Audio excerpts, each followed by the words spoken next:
Hello दोस्तों, dictation start होगी 3 second बाद।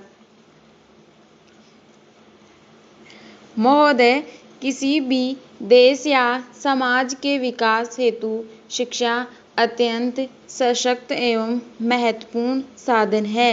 व्यापक रूप से शिक्षा जीवन पर्यटन चलाने वाली ऐसी प्रक्रिया है जो व्यक्ति को उसकी नैसर्गिक शक्तियों के विकास में सहायता पहुंचाती है तथा उसे अपने वातावरण में समायोजन स्थापित करने की योग्यता प्रदान करती है।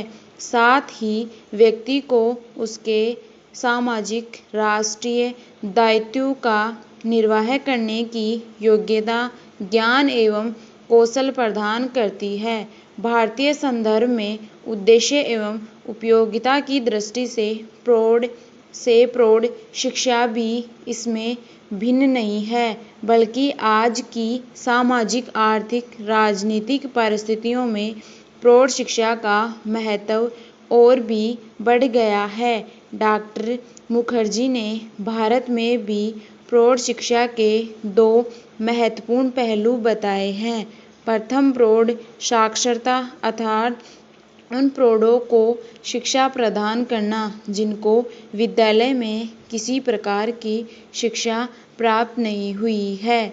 दूसरा, साक्षर प्रौढ़ों की अनवरत शिक्षा। पैराचेंज भारत एक जनतांत्रिक देश है। जनतंत्र की सफलता के प्रमुख आधार है उसके नागरिकों की साक्षरता, उनका प्रगतिशील दृष्टिकोण तथा उसमें नागरिकता की समान भावना का विकास। इस दृष्टि से भारत के लिए प्रौढ़ शिक्षा को केवल प्रौढ़ साक्षरता तक सीमित रखना देश के समुचित विकास एवं देश की जनतंत्रीय व्यवस्था के लिए हितकर नहीं माना गया।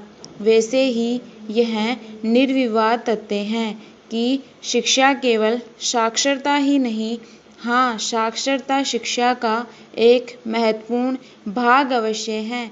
इस संदर्भ में डॉक्टर विद्यानिवास मिश्र का कथन उल्लेखनीय है कि भारत का व्यक्ति निरक्षर होते हुए भी शिक्षित है। अपनी बात को स्पष्ट करते हुए उन्होंने कहा कि यदि हमारे प्रौढ़ अशिक्षित होते हैं तो सदियों से चली आ रही हमारी संस्कृति मर्यादा कैसी बनी रहती। डॉक्टर मिश्र के शब्दों में प्रौढ़ शिक्षा का तात्पर्य निरक्षर, अर्ध साक्षर या विषमाक्षर प्रौढ़ों को पुनः साक्षरता का संस्कार देना, साथ ही जीवन के क्षेत्र में आवश्यक जानकारी को विशेष बल देना।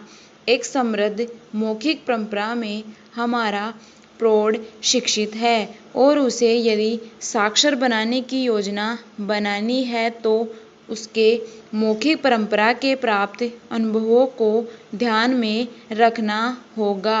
पैराचेंज एक तथ्य तय है कि देश की प्रगति के लिए निरक्षर व्यक्तियों को साक्षर बनाने के अतिरिक्त उनका नैतिक, बौद्धिक, सामाजिक एवं सांस्कृतिक उत्थान भी आवश्यक है।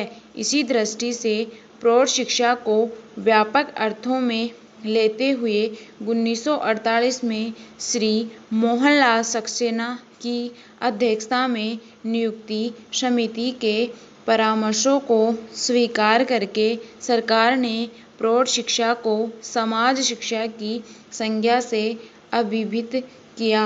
जनवरी 1949 में केंद्रीय शिक्षा सलाहकार बोर्ड के इलाहाबाद में संपन्न 15वें अधिवेशन में भारत के तत्कालीन शिक्षा मंत्री ने प्रौढ़ शिक्षा की नवीन धारणा का संदेश देते हुए कहा कि प्रौढ़ शिक्षा को केवल व्यक्तियों को साक्षर बनाने तक ही सीमित नहीं रखा जाना चाहिए। प्रौढ़ शिक्षा के अंतर्गत व्यापक रूप से सभी व्यक्तियों को साक्षर बनाने का प्रयास करना चाहिए। यह सबसे अच्छा रास्ता होगा। और हमें सफलता मिलेगी। पेराचेंज महोदय, इसमें उस शिक्षा को भी सम्मिलित किया जाना चाहिए जो प्रत्येक नागरिक को लोकतांत्रिक व्यवस्था का विवेकपूर्ण सदस्य बना दे। इसी समय से प्रौढ़ शिक्षा की अवधारणा में परिवर्तन हुआ और उसे समाज शिक्षा के नाम से पुकारा गया। 1949 में मैसूर में संपन्न ग्रामीण प्रौढ़ शिक्षा के यूनेस्को सेमिनार में तत्कालीन शिक्षा मंत्री ने समाज शिक्षा को स्पष्ट करते हुए कहा था कि समाज शिक्षा से हमारा तात्पर्य है पूर्ण मानव की शिक्षा। यह उसको साक्षरता प्रदान करेगी जिससे कि विश्व का ज्ञान उसे उपलब्ध हो सके।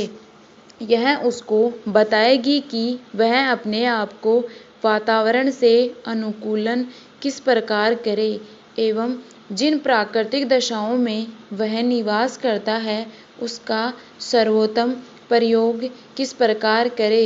इसका अभिप्राय इसे उत्तम कला कौशलों तथा उत्पादन की विधियों की शिक्षा देना है जिससे कि वह अधिक उत्तम आर्थिक स्थिति को प्राप्त कर सके। इसका उद्देश्य उसे व्यक्ति तथा समाज दोनों के लिए स्वास्थ्य विज्ञान के प्राथमिक सिद्धांतों की शिक्षा देना भी है जिससे हमारा गृहस्थ जीवन स्वस्थ एवं समृद्ध हो सके। इस शिक्षा को उस नागरिकता का पाठ पढ़ाना चाहिए जिससे कि उसे संसार की बातों का ज्ञान प्राप्त हो जाए और वह अपनी सरकार को उन निर्णयों के निर्माण में सहायता दे सके जो शांति तथा प्रगति में योगदान करे।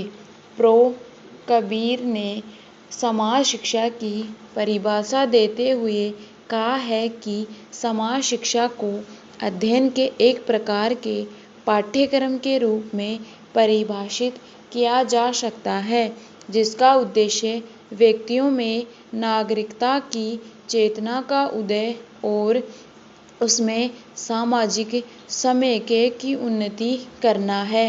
पेराचेंज स्वाभाविक उपलक्ष्य के रूप में समाज शिक्षा व्यक्ति के व्यक्तिगत एवं समाज के सदस्यों के रूप में नागरिकता के अधिकार तथा कर्तव्यों की तीव्र भावना का समावेश करने का प्रयत्न करती है।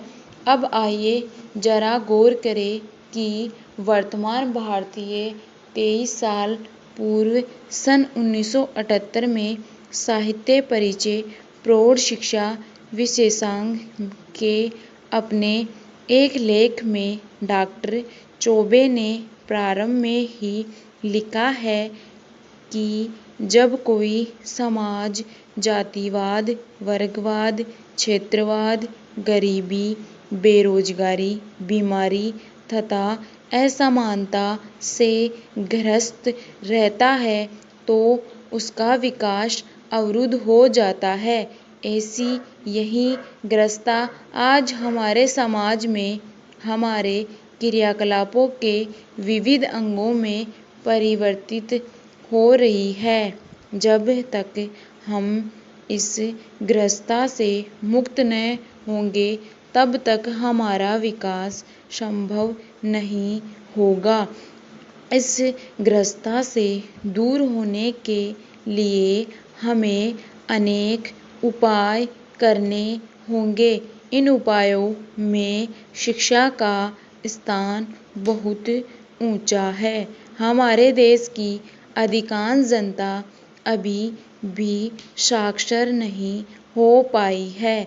जब तक हम इस प्रयास में सफल नहीं होंगे तब तक हमारी जनतंत्रीय व्यवस्था खोखली रहेगी।